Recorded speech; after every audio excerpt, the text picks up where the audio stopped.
Without further ado, I'd like to introduce Ramon to speak first.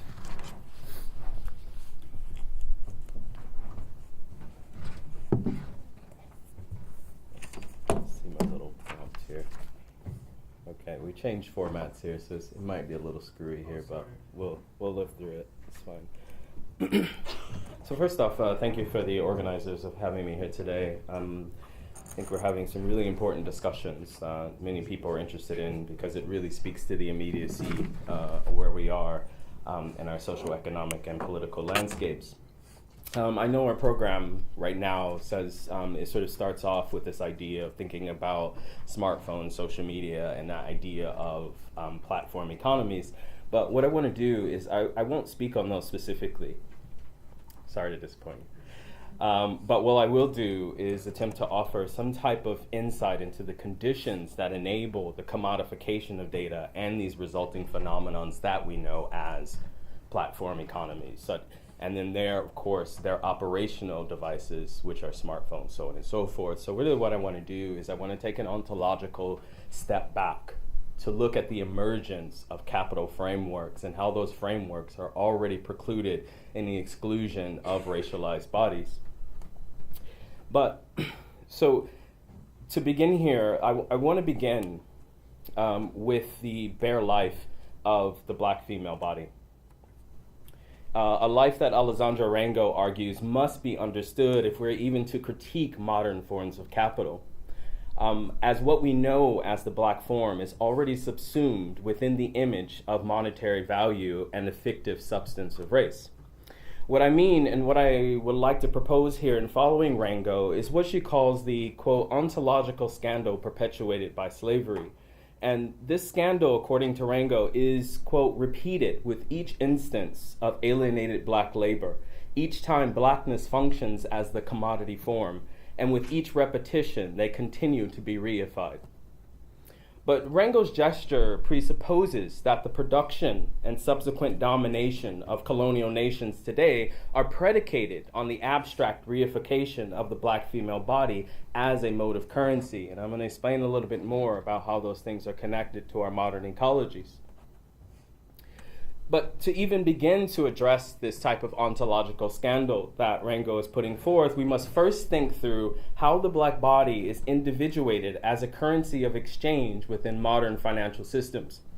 For instance, extensive work has been done by Hortense Spillers, Saidiya Hartman, and others to illuminate the important role of the cargo ship on the Middle Passage as a scene of capital exchange and racial subjection.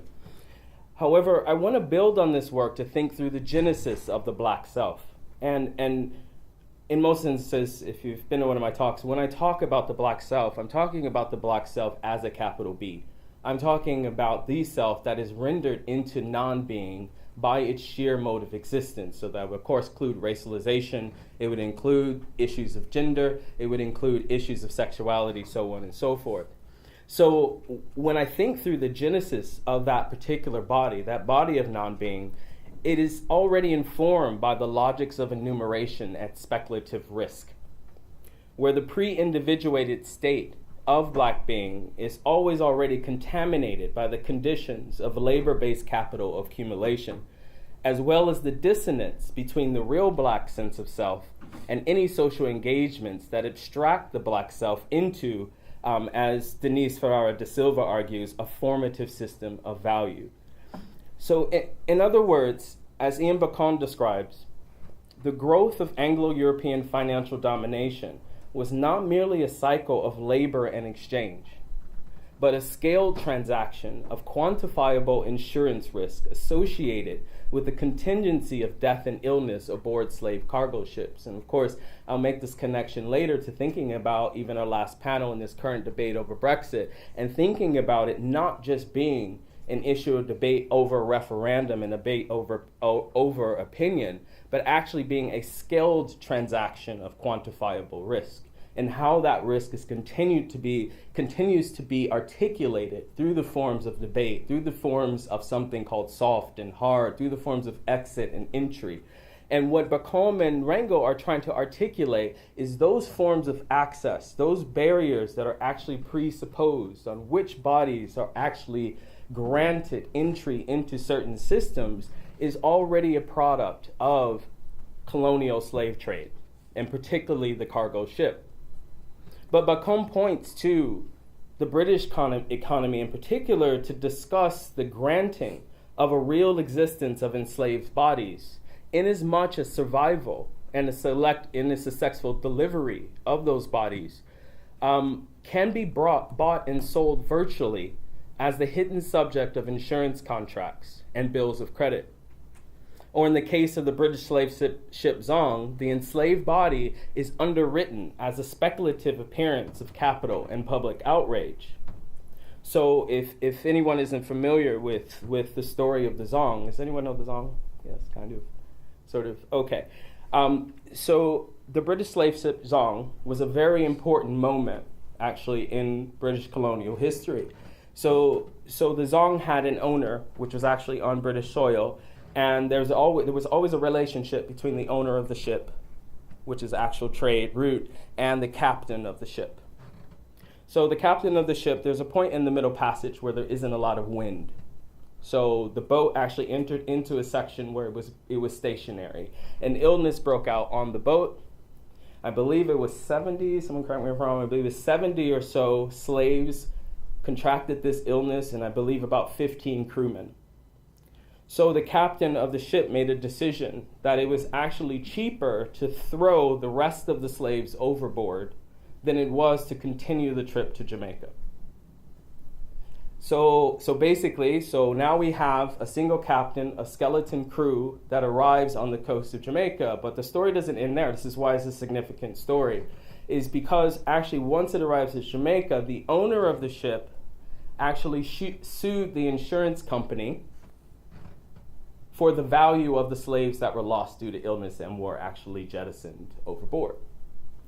And this became a pinnacle case in the sort of economic legal framework of Britain because it was the first actual litigation that had to discuss whether risk could be applied to an actual corporal body. And of course, the arguments at Westminster in the time were not derived around the massacre that actually happened on the ship, but around this central question of which actual objects are pliable for risk. And of course, they decided that those bodies could be subsumed into risk. And actually, from that pinnacle point, I mean, it's important with the Zong because that was actually the incident that initiated, or sort of, I should say, amplified the abolition movement. But it was an important moment for capital as well because the slave body itself, the human body itself, could be subsumed into risk, which meant that every slave passage after that, the risk, the actual derivative of the successful delivery of the body became more profitable than the actual body itself. 2008 housing crisis.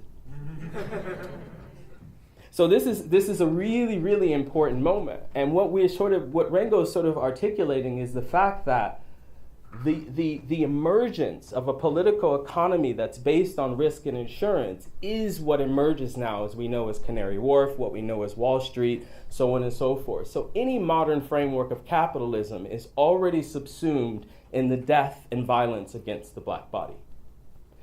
So in this way, the importance of the slave body to modes of capital was no longer predicated on the material flesh, Hortense Spiller talked about this a lot, or the potentiality of labor, but was instead articulated as an abstract flow of enumeration and probability. What is the probability that this family would make it onto the coast? What is the probability? And actually this negotiation and a market that actually develops that determines of whether this slave child is actually more valuable as a commodity, as a material object, or whether it's more valuable if that body is sort of bet against. I mean, it's the World Cup right now, right? So there's negotiation of whether that body can actually be subsumed into capital. But if under this premise, we are to take Du Bois at face value and consider the double consciousness of the racialized individual, then we're immediately confronted with the fragmentation of black being in Genesis as a tension of what is made visible as blackness and what is made visible as black non-being, which Sylvia Wynter argues is already owned by ontology as a problem of what we call a bioepistemic compliance, and the regime of a type of prototypical capital existence. And what I'm saying here is actually the emergence of contemporary capitalism is already predicated on a prototypical black body. And that black body must be rendered non-existent. That black body must already be rendered into risk.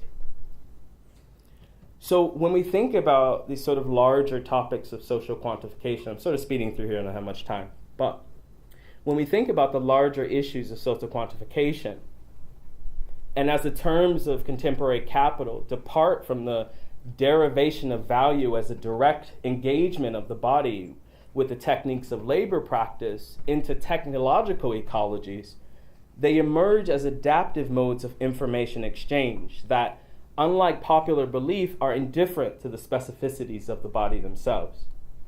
However, it is specific only in as much as the racialized body can be abstracted into quantifiable forms of data and preemption, which continues today to be defined as social value in contemporary techno-capital systems. So what I mean by that, what I'm showing you here actually is just a basic backpropagation neural network.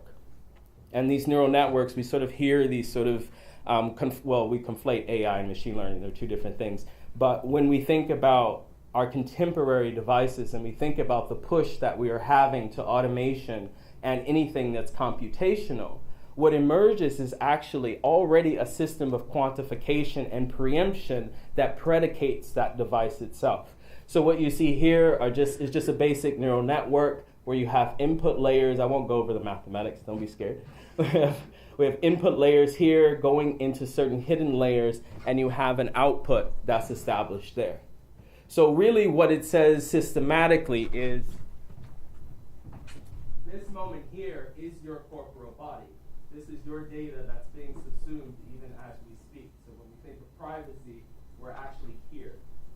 This is the black box that we speak of, which we know algorithmically past about 2 or 3 layers is only understood computationally by machine to machine. So we actually as humans don't understand the middle is here. But the preemption comes out here. So eventually, what I'm trying to illustrate is eventually with any algorithmic process, your corporeal body is already subsumed within an algorithmic process and functions at the tail end as a mode of risk and probability and preemption. So you actually are no longer you. You are actually the speculation of you, which is risk and capital. So when we think about those terms, is that when we sort of return to these technologies of shipping and infrastructure and insurance risk, we can think about their predication on violence and abstraction of the black body. And they were once the lenses through which blackness was made visible. The emergence of generative technologies like machine learning enact these types of accelerated modes of targeting and visibility that no longer require a type of physicality, but depend on the meta-abstraction of all social phenomenon to locate the body as a measure of correlation and probability. And what I mean by that is exactly what I described. So the material slave body no longer becomes important. What becomes important is the preemption that that body would either survive or die, which is when we think about our current relationship with algorithmic culture, it functions in the same process. Facebook is not concerned with you. They're concerned about the probability that you will engage. Facebook's already in the future. And they only come back to the present and the past when you don't fulfill the probabilistic formula that's there. And then it re-articulates itself and then projects you into the future as well. This works on several levels. Your Google Maps works this way as well. What you see as a Google map, that blue dot that you have, actually is not your location. It's your projected location. Your data actually gets subsumed, I believe, to about 27 satellites. Those 27 satellites take their image of the Earth, they push it back to a data center that comes to your phone, but there's a millisecond delay, right? So actually, it's ahead of you. which is why when you're turning around, it starts to jiggle. It's not you.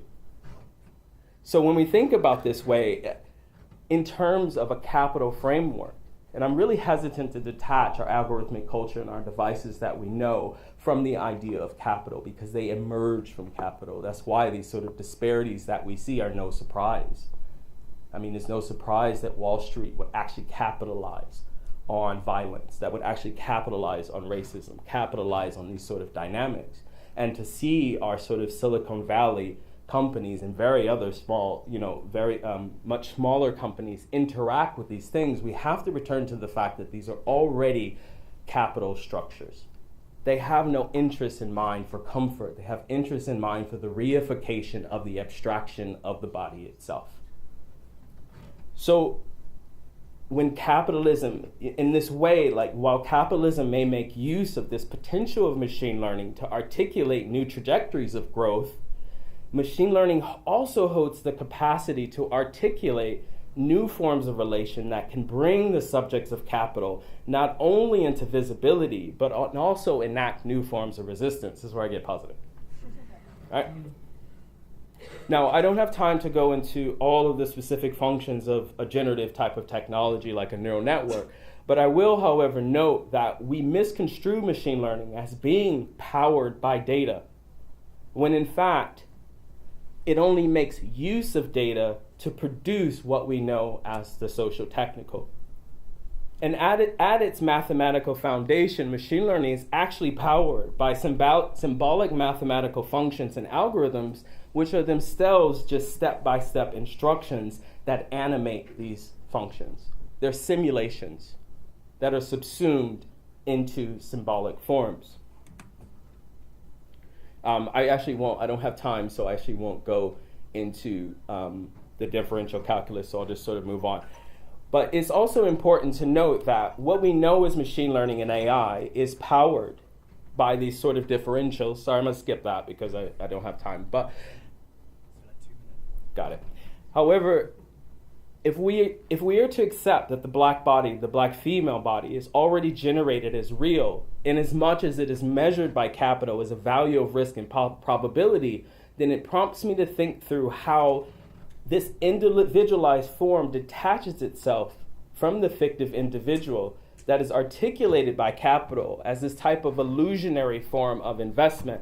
And here, what I'm showing you here is American artist Nona Faustine. I'm just thinking through ways that these spaces of non-being are being challenged with capital. This is American artist Nona Faustine, whose biographical images, this is from her series White Shoes, explores how her own body and the body of other women, how they're represented by the media and capital. And the main subject of the images are her literal bare body, removed of cover. She is shackled on an auction block, dressed in only white shoes. She remains at the intersection of an important site in New York where concentrated activities of the slave trade took place. Here, Faustine invites a critical reflection on the history and present trajectory of slavery, while making visible through the presence and non-presence of her body racialization as the base material of Anglo-European ideology. And even if we look at the image, I mean, it could not be more literal. The idea of her own abstraction. I mean, the taxi cab doesn't even see her. There's a naked woman in the street on a block. And the indifference of the flow of economy, which is the statement that I believe that she's trying to make. And she does this in certain modes around New York. This is actually one of the slave ports and one of the ports of colonization here. To return to the idea of this critical reflection. So engaging with this work, I sort of return to Rango's argument that the growth of contemporary financial markets, including the cities, the infrastructures, the systems of power, and the material benefits that we are presently surrounded by, was always built upon the violence and abstraction of black female bodies. And although, as such, it is incredulous to consider colonialism, or even so post-colonialism, the Atlantic trade, or contemporary forms of racism, without immediately problematizing the relationship between blackness, data, technology, and capital. It is also, as I argue, incredulous to interrogate interrogate the impositions of machine learning and automation in isolation of the black female form. In other words, to understand automation and capital, we must again return to the racialized and gendered concepts of being. So, to think through these types of, any type of resistance here, to think through what might be called a techno-resistance is in a sense a refusal or compliance to capital or domination by a type of self that is consistent, or I should say inconsistent, with the capital flow of information. And at this time, the techno-resistant body is type of a methodological project that makes use of the crises of the black body in awareness of these relations to articulate a new form of sociality. But the notions here, to even address these notions here, requires an altered relationship with technology. Does not require an entry into the black box. That entry into the black box is already subsumed within the death of the female form. It does not require an engagement with that form. It's not possible with the symbolic mathematics. What it requires is a new articulation of the relationship between technology itself. However, just as Fanon put emphasis on the impossibility of ontology to account for the racialized form, thus rendering it both theory and discourse irrelevant in the Genesis, right? And going back to the last panel, we see that in the Brexit debate, right? Even the impossibility of inserting class and race into that debate. It's automatically inserted. It automatically defaults into enumeration and the risk of those enumerative decisions. And then once again, the female form, the black body becomes a secondary concern, even though we know these debates emerged from a fear of those particular bodies.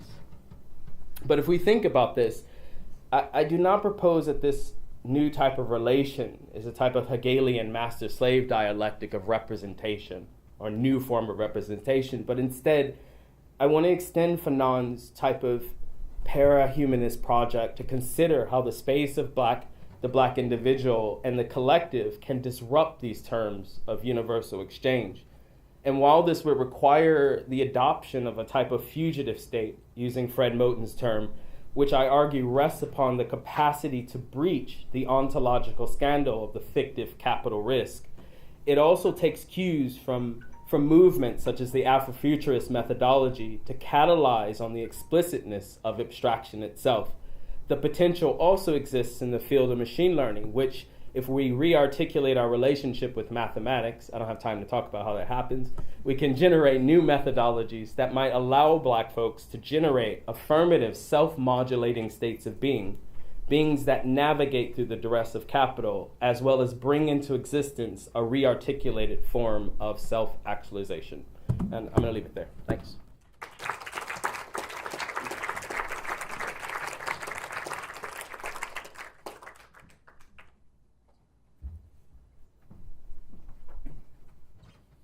Wow, that was an impressive start.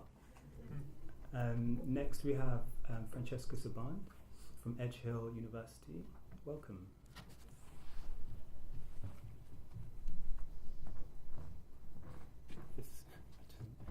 Oh wow, that's intentional. Luckily, actually, I decided to go quite minimal with these slides, so most of them just have an image on them and maybe a little bit of text. So the thrown off format shouldn't change things too much. Thanks so much to all who've been involved in organising this event, and thank you for reaching out to invite me. I think it's possibly the second or only third event that I've done since finishing my PhD as a new doctor, so it's a really great space to be in. So I'm a lecturer in marketing and advertising at Edge Hill University. As some sort of context for you, my background's in a combination of sociology and politics as an undergrad.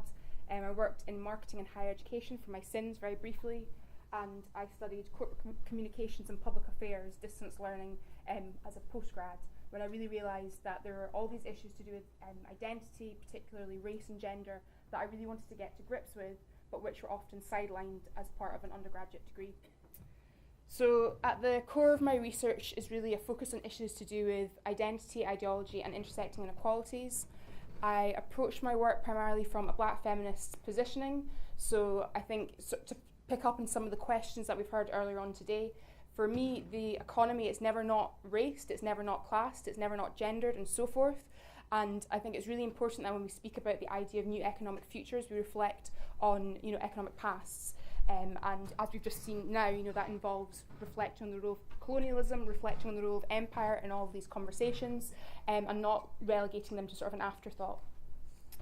But today I really wanted to speak to you a bit about an aspect of my research which relates to YouTube. And I wanted to discuss sort of so-called democratized digital content, or DIY, do-it-yourself, online media, sometimes referred to that way, and processes of monetization and demonetization that occur as part of this. So I'm going to push through this slide so you don't have to stare at this for much longer. So there's been a lot of discussion of how social media and online content sharing platforms, including YouTube, have apparently democratized media and cultural production processes. However, often it's the case that the word democratized, or the idea of what democratized means in this context, isn't really unpacked in a lot of depth.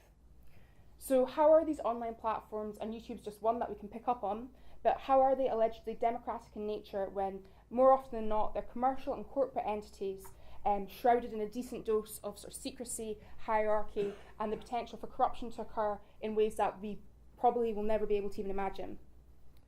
Are digital spaces such as YouTube really breaking down barriers to media production processes and representation, or do they simply symbolise the shape-shifting nature of gatekeeping, power and privilege, which is prevalent in media and marketplace contexts, both online and offline?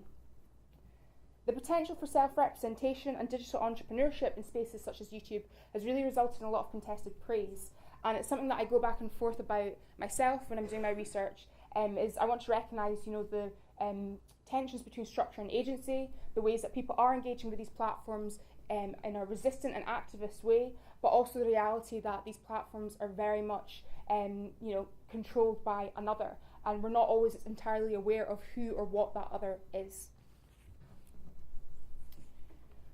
So that should say, I think, self-representation, self-empowerment, and self-representation.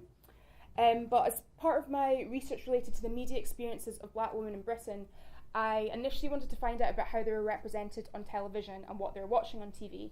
And as is the case, I think, any type of research, you go into the project with an idea of what's going to come out, and you're often surprised and have to sort of, there's an element of focus, but you need to let the research guide you as part of the process.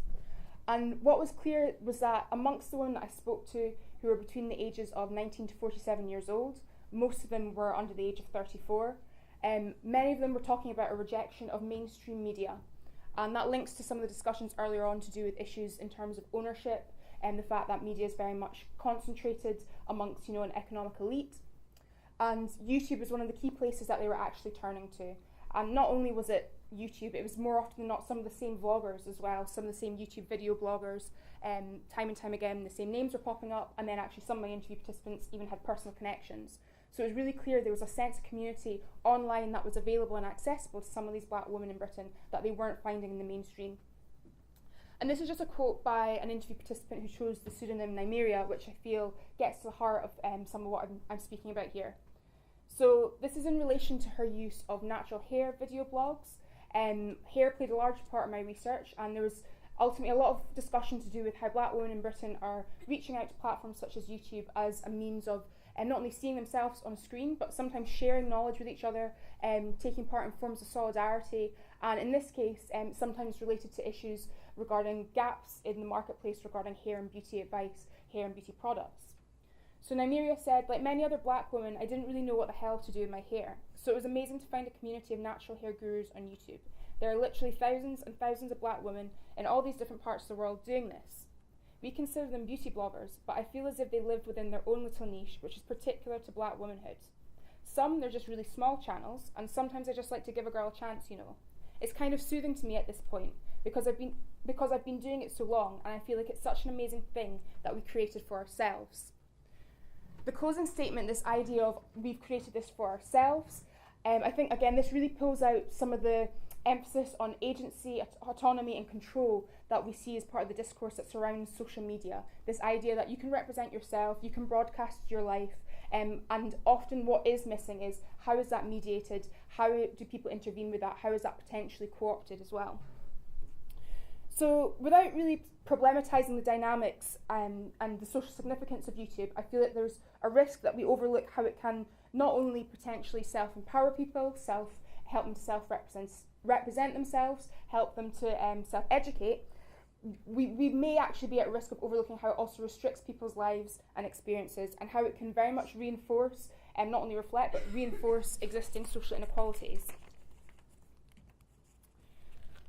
YouTube's been celebrated due to perceptions of it producing diverse content, commentary, and communities and communication in general. But amidst YouTube's rise, processes of monetization and demonetization have enabled and constrained the commercial success of often very certain views, voices, videos, and video bloggers, vloggers.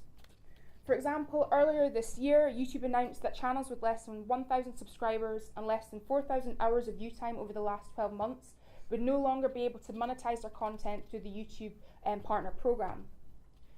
Defense of these sort of stricter rules, we might term them as, involves sort of claims that this was an effort to really establish high quality and consistent quality of content. But this perception really sweeps over the fact that the popularity of vloggers and the content that they produced is very much related to matters to do with power and privilege. As the work of scholars such as Joe Littler highlights, meritocracy is a myth. I'm sure I don't need to say that for everybody here today, but I just want to emphasise that. And as Okugo Emejulu and Cal McGregor note, technology, digital media, digital technology is never neutral. So within a platform such as YouTube, there's a multitude of political layers. With this in mind, the ability of vloggers to secure the required number of subscribers and views to monetize their content is not solely based on determination and efforts alone.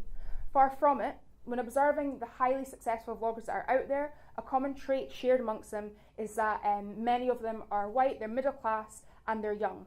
And they're the same group that are going to be significantly profiting from this platform, which is often referred to as democratic, DIY, revolutionary in terms of issues regarding inequality. So can YouTube really contribute to new economic futures? If it appears to particularly result in the commercial success of a very select few, and often those who are amongst the most socioeconomically privileged and predominantly from Western and English-speaking contexts.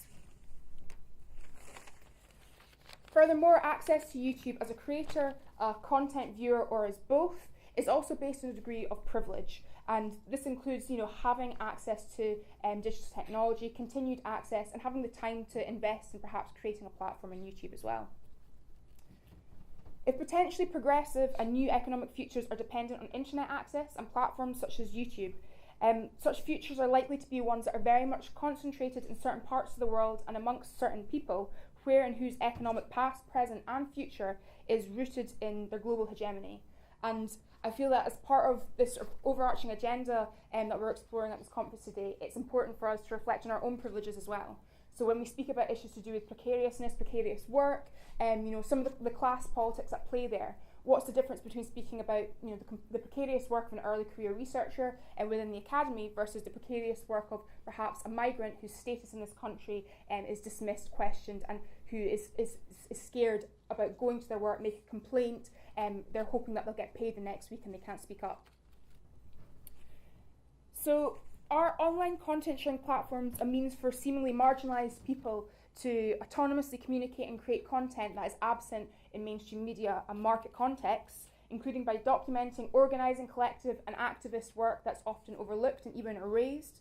Or are their efforts best placed elsewhere? Although only time will tell, there's clearly a significant amount of backlash against platforms such as YouTube that we can observe. And of course, self-representation, collective organising, resistant work has long preceded online content sharing platforms such as YouTube. Whilst YouTube may aid the global sharing of certain images, ideas and even knowledge in ways that imply it can be a vehicle to aiding democratic or more democratic and more accessible digital media processes, this can and does also lead to the generation of substantial wealth for only a select few, and relative to how many people use YouTube and relative to how many people there are across the world. Are spaces such as YouTube a source of diverse branding and business activity that is devoid of traditional gatekeepers? Who does YouTube serve, how and why? Are events such as YouTube Black really a celebration of the contributions of Black YouTubers, or are they nothing more than attempts to promote YouTube in a way that is very much aligned with the neoliberal logics of diversity and multicultural marketing? How are the entanglements of so-called DIY digital culture and marketplace activity contributing to economic futures? And to what extent will these futures seem new and different to those that have preceded them? So what I've got to say today, I'm sure doesn't go, towards answering all those questions, but I hope that it picks up on some of them, and more so I hope that it sparks more. A starting point for thinking about some of these issues, though, is recognising the social framing of a platform such as YouTube and the do-it-yourself branding discourse that surrounds these, online spaces. So this sort of do-it-yourself language, it really stresses the idea that online users have a degree of control and autonomy that obscures the reality that their YouTube experience, their internet experience, is heavily mediated and moderated by the platform's overarching architecture, algorithms, and the decisions that are implemented by those with the most power involved in them. Since its launch in 2006, YouTube has changed the way it is increasingly monetizing and demonetizing content, particularly channels that are regarded as small, and which inevitably very much negatively affects the YouTube content of individuals who are amongst the most structurally marginalised, including due to their gender identity, their race, their sexuality, their class, and so forth. Therefore, whose YouTube content is less likely to have mass appeal is always linked to histories in terms of power, structure, and who has always been sidelined and treated as the other. It's interesting to see the way that YouTube makes use of language such as advertiser friendly, and again, what does this actually stand in the place of? Who is it that advertisers are wanting to reach? How is the concept of the mass audience or the general market racialised, but often not worded in that sort of way? It's my belief that a radical approach to potential new economic futures and forms of empowerment can and should push against capitalist structures, including those at the core of processes of monetisation and demonetisation in whatever form they may take. However, as long as capitalism remains deeply embedded in the fabrics of many societies, there is a need to critically reflect on how the online and creative labour of different people is monetised in very different ways, and in ways that are a byproduct, again, of structural inequalities. So we're looking at how capitalism intersects with sexism, homophobia, transphobia, and so forth. To put it briefly, and I'll try and make it brief because it's hot, and I know everybody's probably raring to get on with different things, but YouTube's moves to restrict the ability of smaller channels to monetize their content can be understood as reflecting the common ways that the work of marginalized individuals in particular is both simultaneously valued, but valued for who and to what end, and devalued, not just financially but also societally. YouTube is held up as having created enterprising and accessible opportunities for groups of people who are often underrepresented in media and market settings, and who are often amongst the most discriminated against in society. Whilst this may be true to some extent, it's still a space that also harvests and homes far-right media and messages. If YouTube feels so strongly about quality control, which is the premise on which some of its demonetisation measures have been based, then why is there such a focus on how popular a vlog is rather than the content of the vlog itself or the video?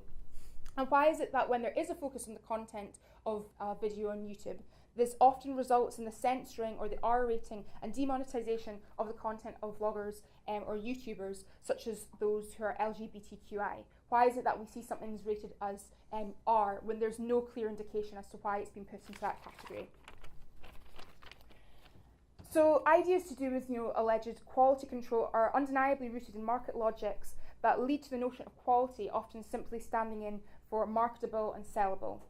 Perhaps if YouTube shifted its focus from quality, as they're claiming, to inequality, it might evolve in ways that indicate a serious commitment and investment in matters related to social justice and injustices, as well as equality of opportunity. But the very structures that a digital platform such as YouTube is built on fundamentally seem to prohibit this. As long as online platforms such as YouTube are commerce-driven, can they ever truly become beacons of radical new economic and empowering futures? 1 minute? Perfect. We'll get there. If the future holds alternative economic structures and situations to those that we've become most familiar with, it also holds the promise of new media technologies and market dynamics. These may provide a comparable outlet to sites such as YouTube, but which may be actually embedded in radical politics and which could even be reflected in the ownership and potentially non-profit nature of these digital spaces. The work of Mariam Cusser is part of the burgeoning study of the politics of YouTube, including how issues regarding race are implicated in its marketing. Additionally, researchers such as Chris Osai, who's here today, are highlighting the different challenges involved in accessing digital media and technologies in different parts of the world, including Africa, while centering the experiences of Black women. As we continue to consider and to construct new economic futures that lie ahead of us and the role of digital platforms in these, I really urge us to look to the ideas of those who are exploring these matters concerning new media, new money, and are doing it whilst adopting an unwaveringly intersectional approach to their examination of consumption, commodification, and capitalism. It's my belief that by truly scrutinising the interlocking nature of oppression, we may move one step closer to the prospect of a truly radical economic future. Thank you very much.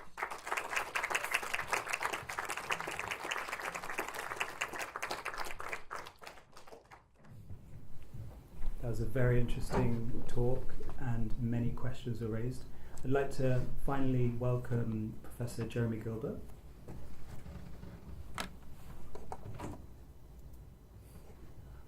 How long do you want me to talk for?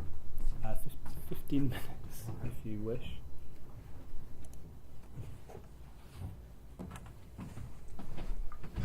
Okay, I don't have any slides. Okay, hi. Is that all right with the mic and everything? I know there's several people in the room who've heard me say all of this before, so feel free to look at your phones, do the social media thing. Apologies.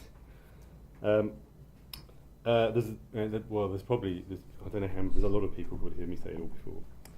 Anyway, I'm going to talk about platform politics generally, and this is, partly this comes from a work for a book that I'm working on with Alex Williams, but it also comes from sort of work I've been doing with other people over the past few years, and it's a term I started using, although I didn't invent it at all, a year or so ago, trying to explain the kind of election result in 2017. So, platform politics is a phrase that's been around for at least 10 years. It was first used, that I know of, in an issue of the online journal Culture Machine, although most of the contributions to that were quite abstract at the time, probably more abstract and philosophical than the approach I'm taking here.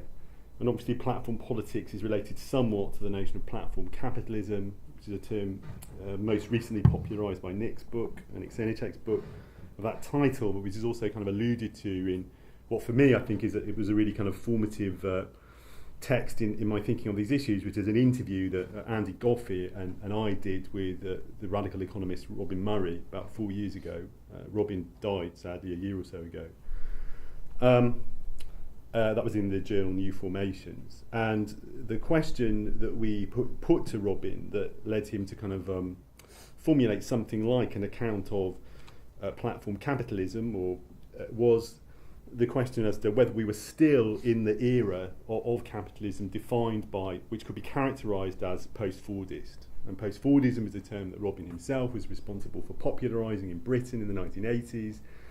It described then what was then the emergent form of capitalism, characterised by the vertical disaggregation of firms, the promotion of just-in-time ordering systems, the proliferation of niche markets, the shift within the so-called capitalist core countries towards retail and services and finance industries and away from manufacturing as the sort of leading edge of the economy.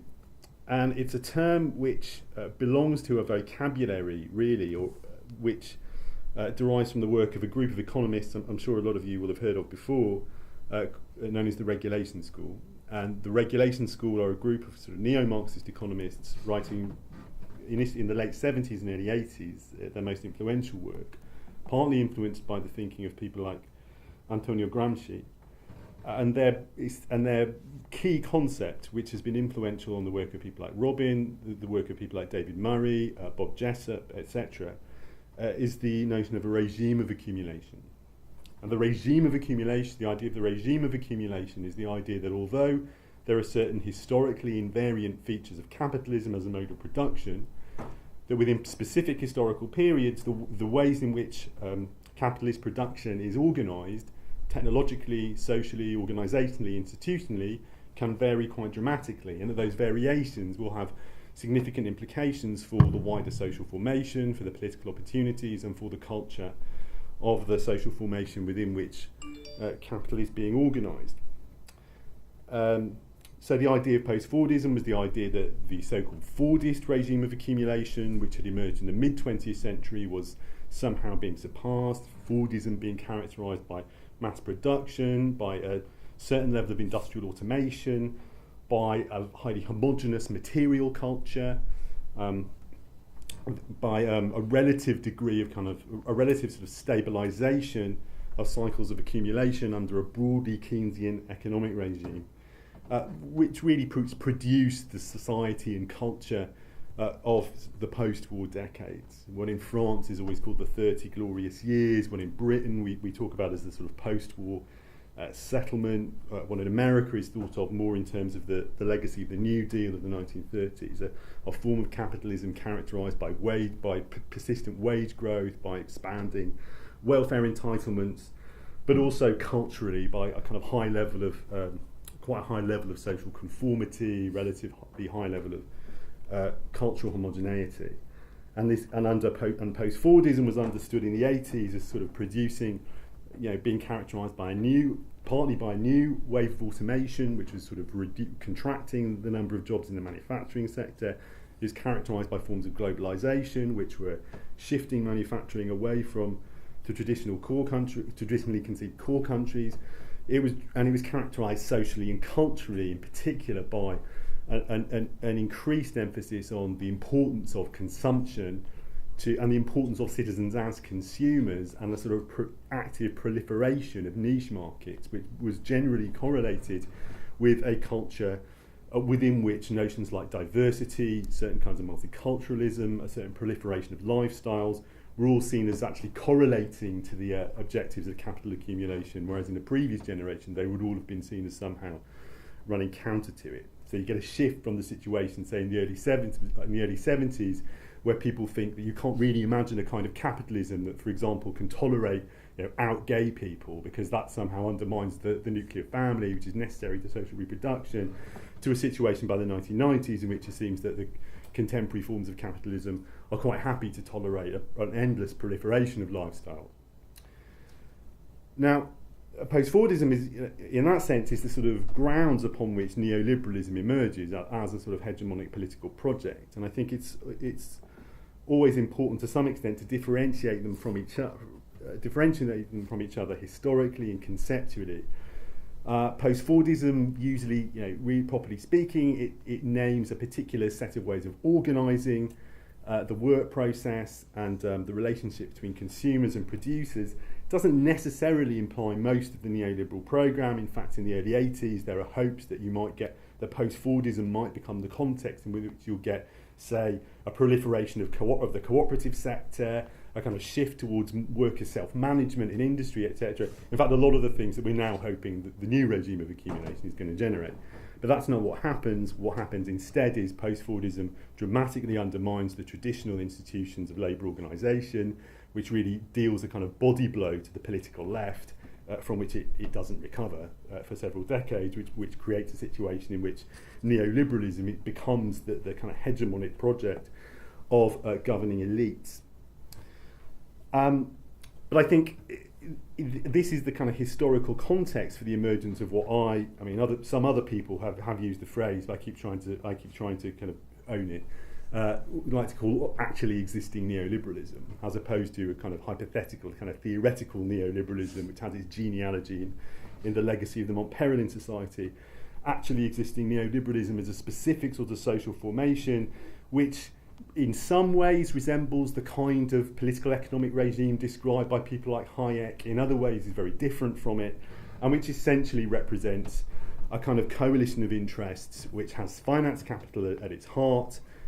As finance capital tries to restore its position of social authority that it lost really after 1929, and also a key part of that coalition of interests, I think, which doesn't often get talked about in these terms, is the technology sector, is the emergent sort of tech sector, which we see sort of represented by the idea of Silicon Valley as a kind of coherent entity and as a set of interests. And I think it's a point that I've made several times, and I think doesn't get made often enough. I mean, I'm not the only person to have made it by any means, that really actually existing neoliberalism, as it emerges in the 1980s, is really absolutely dependent upon a particular deployment of these new wave of communications and information technologies. So in Britain, I think this is really kind of symbolised by the moment in 1986, which is the moment when financial markets undergo the most significant moment of deregulation, and also is the moment when the British Stock Exchange is computerised. And that at the time it was called the Big Bang. And the Big Bang still refers historically to this precise moment when both of these things happen at the same time. The stock exchange is computerised, and all of the kind of financial regulatory framework, really the last residues of the Bretton Woods system, the last residues of the post-1930s regulatory framework are thrown out of the window. And I think this is a hugely important moment actually in the history of British capitalism, because I think if you look at the political history of the 1980s, that's the moment that all the kind of authoritarianism of Thatcherism, that's the moment that all the kind of political repression which seems to characterise the early phase of the new right governments in places like Britain and America is really leading up to. It's leading up to this moment when you've cleared away all of the main political opposition that might present itself to this radical deregulation of the financial markets, and you're sort of synthesising them with the emergent sort of technical paradigm which is coming out of the computer industry.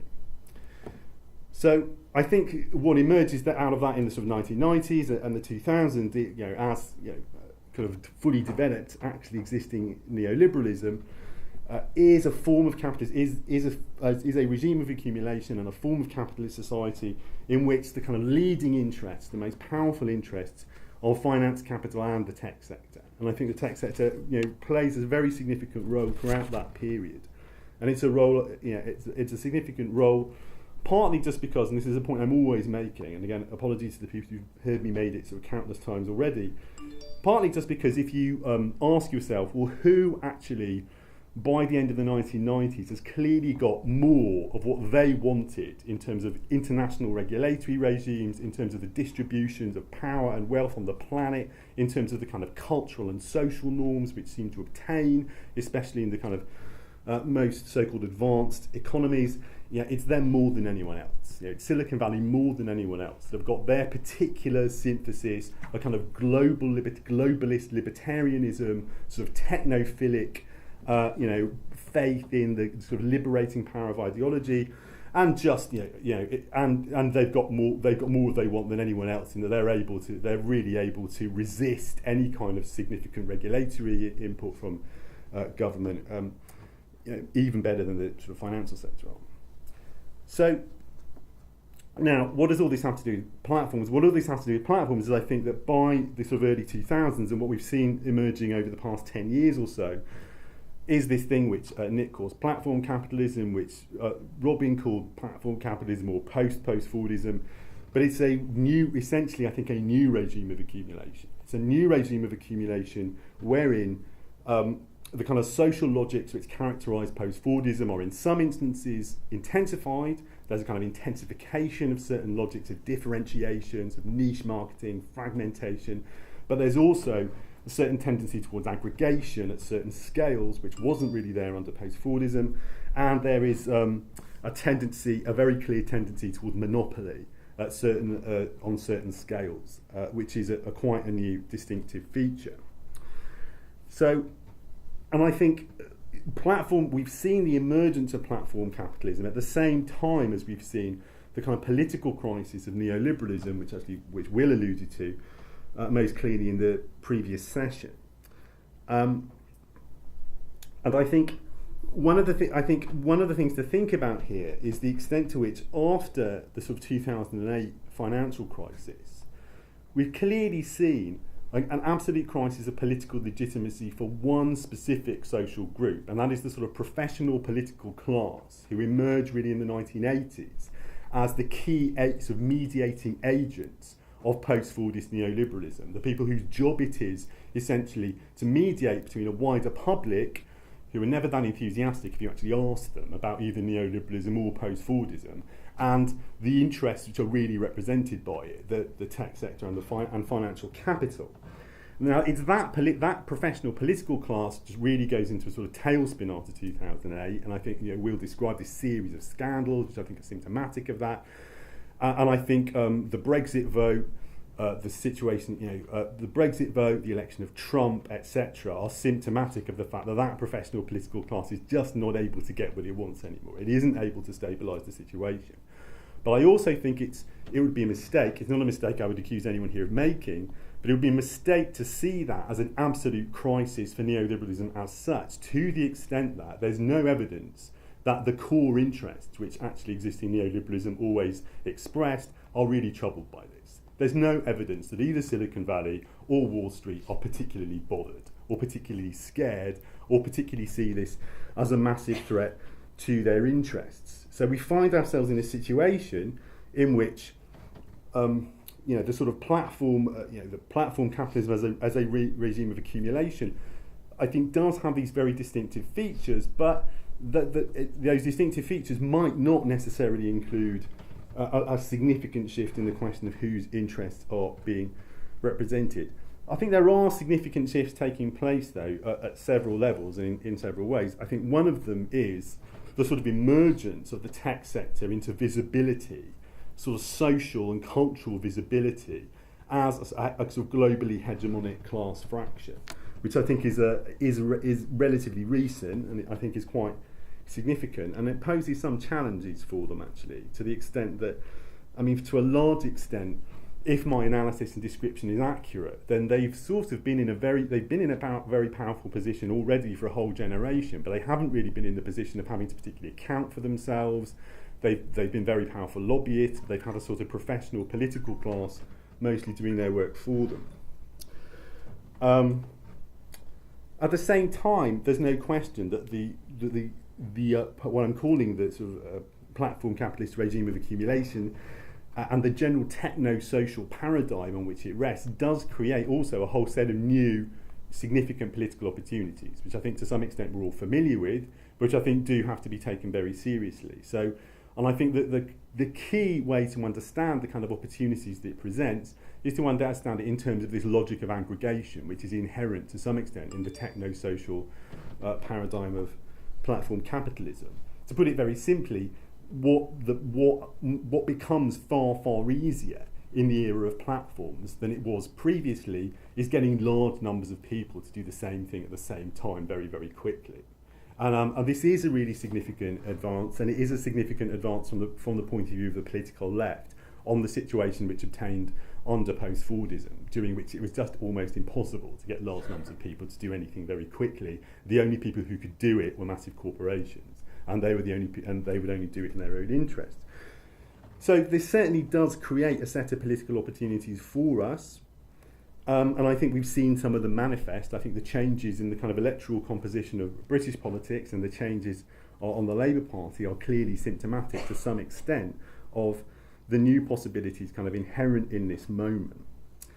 But I think there's one of the other key features of the era of platform capitalism is that a certain kind of viral logic, a kind of logic of information flow, and a logic of swarming, if you like, which has been generally observed as being characteristic of, sort of network culture since the 90s, is now very much in evidence.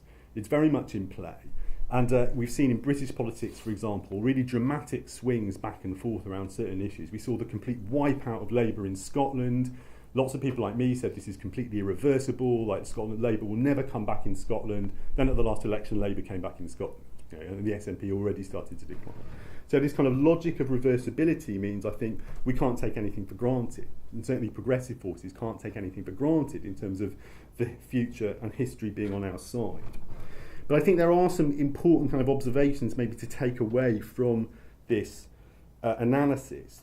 One is that one of the logical conclusions of the analysis I'm making is that I think probably all other things being equal, Trumpism, the politics of the alt-right, the kind of new conservatism and the new racism are not likely to be the main political dangers facing us in the medium to long term. They might be, they can't be taken for granted, but given that basically Silicon Valley, and to a large extent finance capital, which historically, all other things being equal, prefer a kind of socially liberal, anomic, cosmopolitan kind of politics to an authoritarian or racist one, still seem to be largely intact and largely unchallengeable.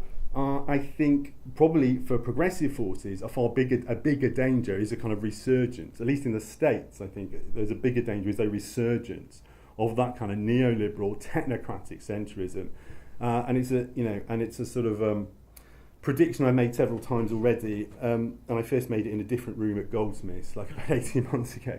That I think we are going to see. I think Mark Zuckerberg's kind of forays into public life are just the beginning. I think it's very likely we will see the tech sector throw up its own presidential candidate, but probably at the next time. And again, Joe, when I said it was Joe Little, who was my partner actually. When I first said this to she said, "Yeah, Sheryl Sandberg's going to go for it," and I said, and I still think that's right. I think we're going to see Sheryl Sandberg or somebody like that take a run at the presidential. At the Democratic nomination, and I think why that poses a really significant danger for progressive forces is that I think they will present themselves as the kind of competent people, the people who know how to run things, people who know how to get things done. I think Trump. I think Trump is clearly going to be a disaster, for almost everybody, including his own constituency. So I do think we have to keep thinking about how to organise against them as well as organising against authoritarian conservatives.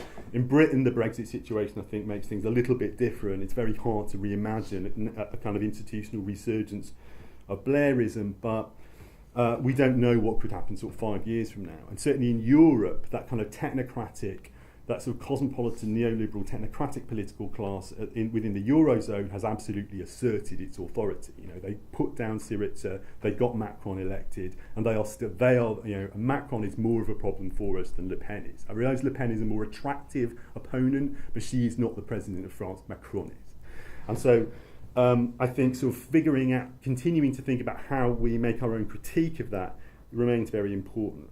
At the same time, thinking about what political demands we need to make in the era of platform capitalism, I think remains very significant. A huge point of vulnerability for them, this is a point made by Nick and others, is that is their status as monopolies. And this is something to be relatively optimistic about. Historically, monopoly capitalism is better for socialists because monopolies are big, they're self-evidently too powerful, and it's much easier for socialist governments to come along and say, look, this is just not on, we're going to have this now.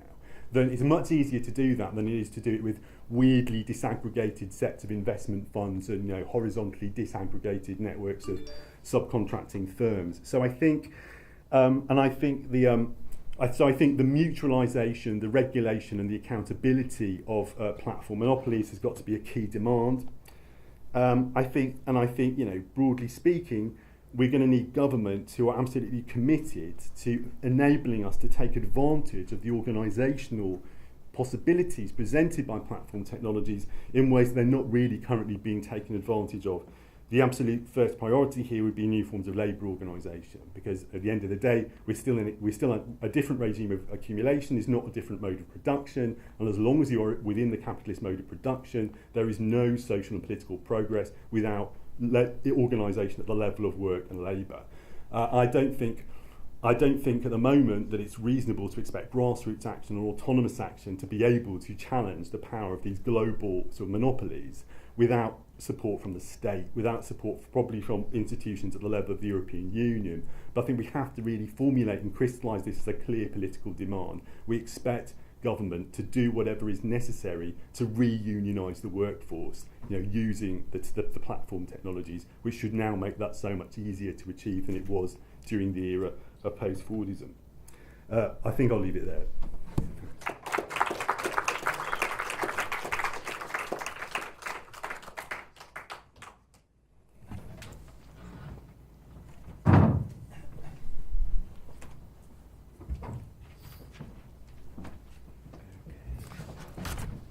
Thank you very much, Jeremy, for that historical tour.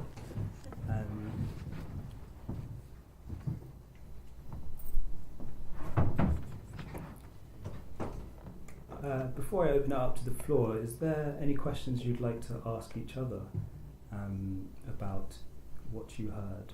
or shall I go to the floor first? Okay. Yeah, so does anyone have any questions about the quite incredible sort of historical presentations that we just heard? And there were some quite clear demands as well by all three speakers, and just sort of for mobilising new futures. But yeah, are there any questions?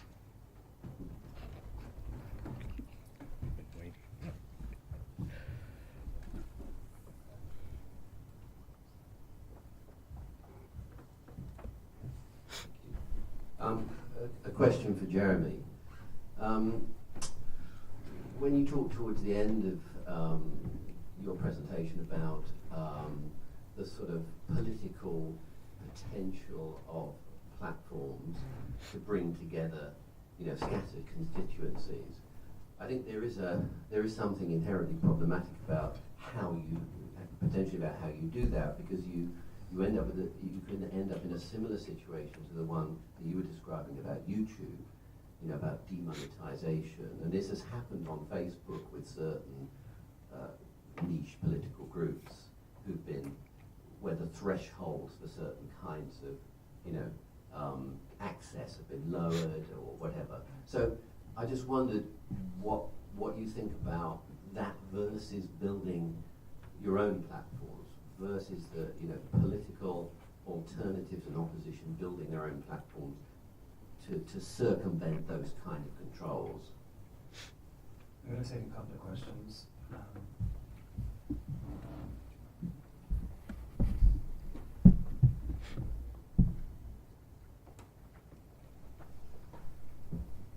Question for Jeremy Gilbert. So when you say we need governments that are committed to challenging these huge tech companies, my question would be, is this something that an individual government can do on its own, or what sort of level of coordination and political will do we need among different governments? And this guy here, just stand up, yeah.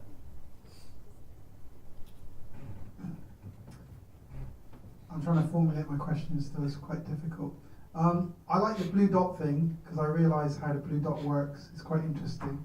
And they change it, and you can see these little engineered, ways of algorithms behaving on YouTube. For example, being an Asian person, you're likely to be a terrorist, so they're going to show you certain types of videos, which I've been, I had during the presidential elections, and I tweeted that out. I suppose I want to look at the positive side, and I think it comes back to what someone said earlier, is how we can embrace this black box, which I know they've made the black box, and they've put the algorithms in, and how you can embrace that to make it better for us. Because I don't see this anywhere. I'm interested in cryptocurrencies. I'm interested in blockchain. I'm looking to set up my own stuff around that. But just really, it's really fragmented. It's really capitalist, profit driven. I'm just thinking if any of you guys have thought about how, it benefit gender, race, environment, etc.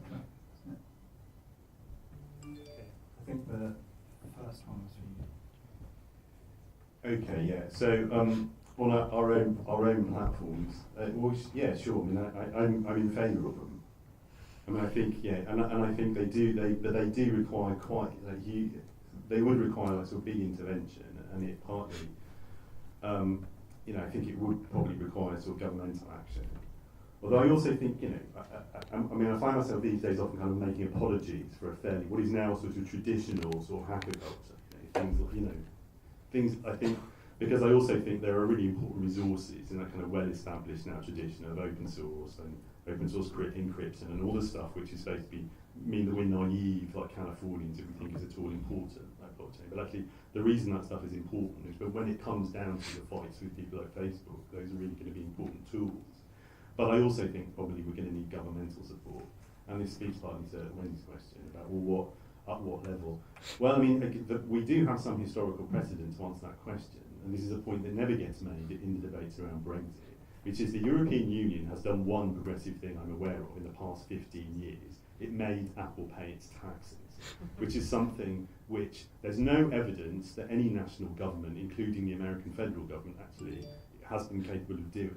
So the historical evidence would suggest that the answer to that question is you need political will at a very high kind of macro governmental level, kind of intragovernmental level. And it's a very good argument for not thinking that a kind of the kind of fantasy, socialism in one country of the Lexiters is going to be capable of meeting these kind of challenges, because Rupert, to kind of echo Natalie's anecdote about Rupert Murdoch, Apple are scared of the European Union. They don't give a fuck about Britain. They're not that scared of the US federal government, as we've seen with the kind of arguments over the encryption of iPhones and stuff. But they are scared of the EU. They think the EU. So I think it's a long way off, but I think that's probably going to happen. I mean, the other thing I would sort of say though, in relation to some of these questions, and in relation to the kind of also the kind of my suggestion that our enemy is going to be the tech sector. I'm not saying it's not totally clear how all this stuff is going to play out. And one thing I do think I've done saying in the talk is, I mean, there is a reading of the overall situation, the global situation, is that it might not be sort of fighting the tech sector that is going to be our immediate task in the next kind of generation. It might be indeed that, as Gramsci would have said, that there are relatively progressive sections of capital. It might be necessary to make political allegiances with some of them, because that might be because one thing about the tech sector is that it's not in their interests to keep pumping out carbon until the planet burns to the ground, whereas that is in the interest of other sections of capital, and those sections of capital are the people backing Trump and backing the kind of resurgence on the right. So how that is really going to play out, I just don't really know. I think it's something we have to think about. I guess the question concerning this sort of positive angle. I mean, first, there's sort of a growing trend right now to counter what I consider mute the potential discriminatory factors of machine learning and AI by considering AI for good or machine learning for good. Once again, as Joanna Sipe says from Aarhus, we continue to see technologies as if they're human. So we attaching these human morals to them, or good or bad, when we're actually determining those thresholds prior to. And we know from the political landscape that good and bad is always dependent upon perspective, right? Brexit is good for Westminster, is bad for us, right? So thinking about that context, I think one of the reasons why I like showing these algorithmic structures is to show that it actually is to sort of build an issue of awareness that an algorithm is just a step-by-step instruction of symbolic mathematics. And I've used this example before, but we've all taken some sort of math class in the room. And so if you could transport yourself back to that math class, see your trigonometry book, and then ask it, is it racist? No, it's not. What enables it to reflect racism is capital.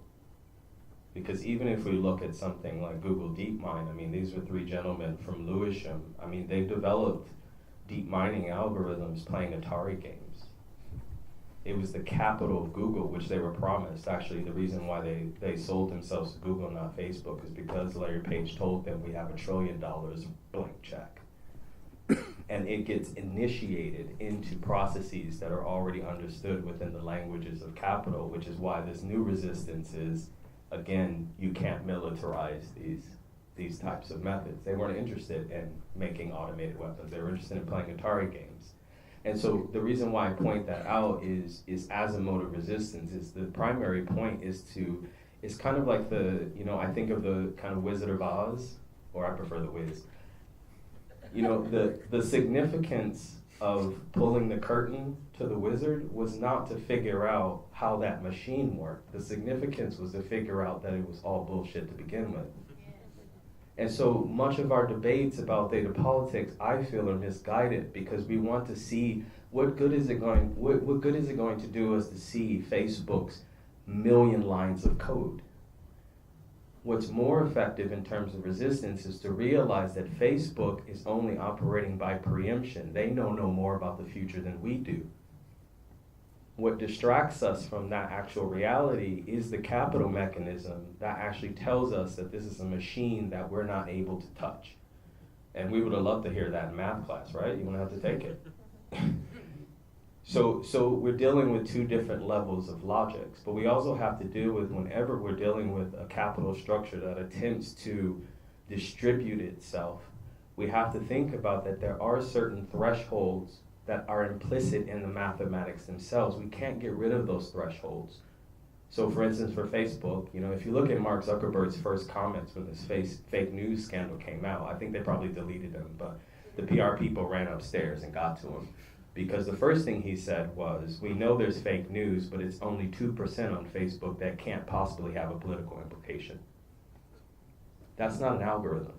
That was him who determined that 2% was the threshold, which was communicated to engineering, which is how they determined the success of the algorithm.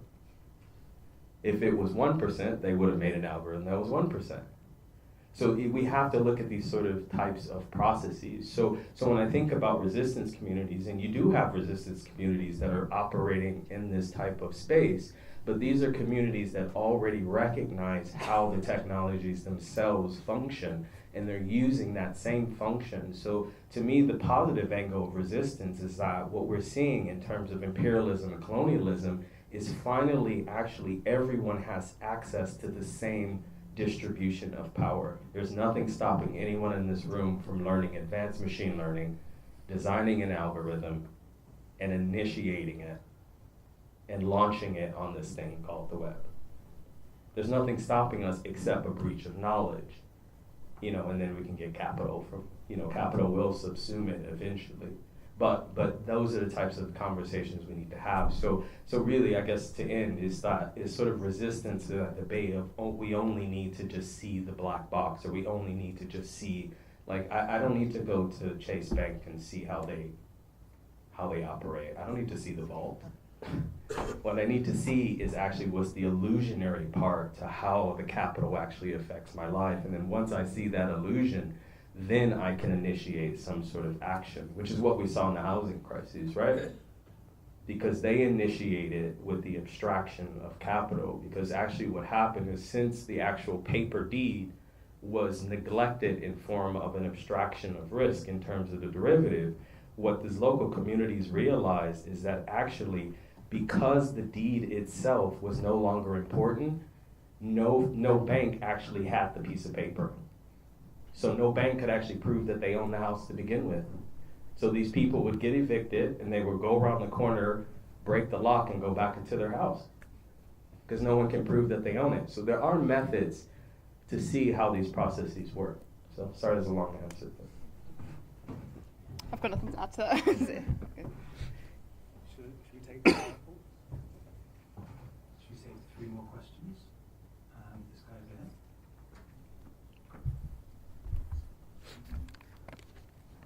Thank you. Thanks for the talks. Very important problems to discuss that. From my perspective, solutions can be, there can be many directions, but 2 of which are in very high level. One is governmental intervention in form of, for example, heavier regulations or as state-owned enterprises, etc. Or the other could be KICS, community interest companies, in other words, closed. For example, I think you briefly mentioned different structure for digital platforms such as YouTube. Imagining YouTube in the future owned by different communities across the world, if not just this country, etc. So I'm just wondering, from where we are at today and to get there in the future, I'm really not sure in which form the solution would be implemented, but I could just think on top of my head those 2 ways in very high level.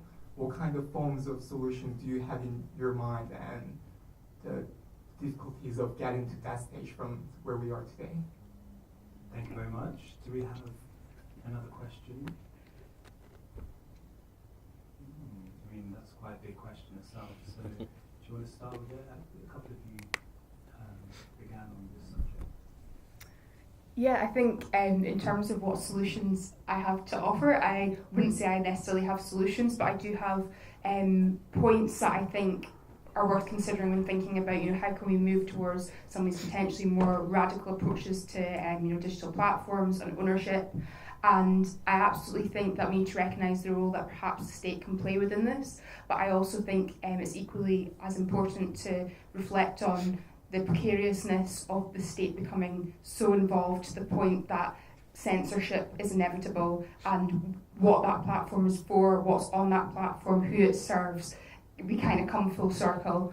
In terms of sort of the not-for-profit element as well, I was thinking about that when I was making my notes, this idea of a not-for-profit platform that's community-owned. And I know, a good friend of mine, Rihanna Walcott, who's a PhD researcher at King's, she does research in terms of sort of closed social media groups. And I think there's a larger conversation for us to continually have to do with, privacy and private content versus public content, and maybe part of thinking about more radical digital spaces in the future. Part of that is thinking about not only how do we make these more accessible in one way, how do we make sure that they're owned by communities rather than this tiny economic elite, but it's also perhaps thinking how do we also ensure that there is a degree of privacy and there is the opportunity to create a platform that's maybe not for everybody.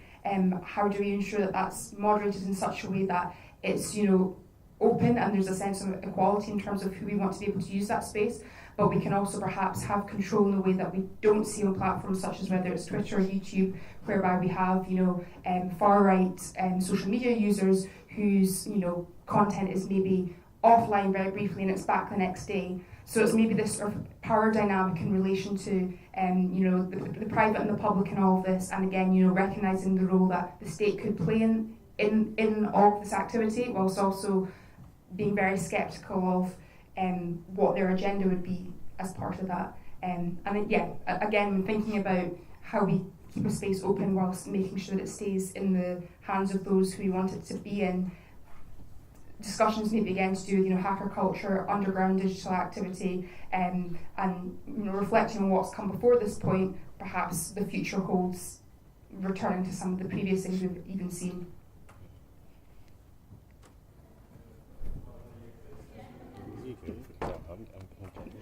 Well, I just think, all of it. We want. It's true. That there are really positive tendencies in terms of just things like crowdfunding and Patreon and stuff. They are giving people an experience, kind of co-ownership of non-marketized kind of relationships, etc., which can be built on in really sort of progressive ways. But also, clearly, we want sympathetic governments, and we want governments who are going to be going to facilitate the development of those things at the same time. And I think that, and probably, ideally, the kind of the political demand, into 2040 will be the neutralisation of Apple, for example. But rather than it couldn't be nationalised. There's no national entity that can take it. But I think you'll also have to have sympathetic governments who to sort of to make that happen. So I don't think it's either or. I think it's probably going to be some mixture of all of those things. I guess I will make a quick comment about that. I think it also takes an investigation of what we mean by governance. Especially if we look at the history of the UK, if we look at the history of statistics and data within the UK, there a lot of the mechanisms and how we even today treat poverty, homelessness, risk, so on and so forth, were governmental political injections into statistics. They actually weren't the statisticians who were proposing these ideas. These were political arithmetics that were making use of these tools to do it. So this sort of general term of governance is quite fragile, because we know that governance will always focus on ideas of maintaining its own contingency and maintaining its own power. And so if that power is a more decentralized, equitable experience, then that's great. If it's not, then we're back to this sort of retrospective reactionary culture we have, which is sort of putting trust into governance and then expecting governance to have a morality, which we all know they don't. And then when they don't meet that expectation, then we retroactively go back and sort of repeat the same cycle. So I think I think Jeremy's right. This is going to take it's a massive effort on different fronts to really re-articulate actually what we even see as the social and what we even see as governance before sort of just putting all of our eggs in one basket and then hoping it falls in the right place. Okay, thank you very much to our speakers, and some really good questions there. And one round of applause for Francesca Sobande, Ramon Amaro, and Jeremy Gilbert, please.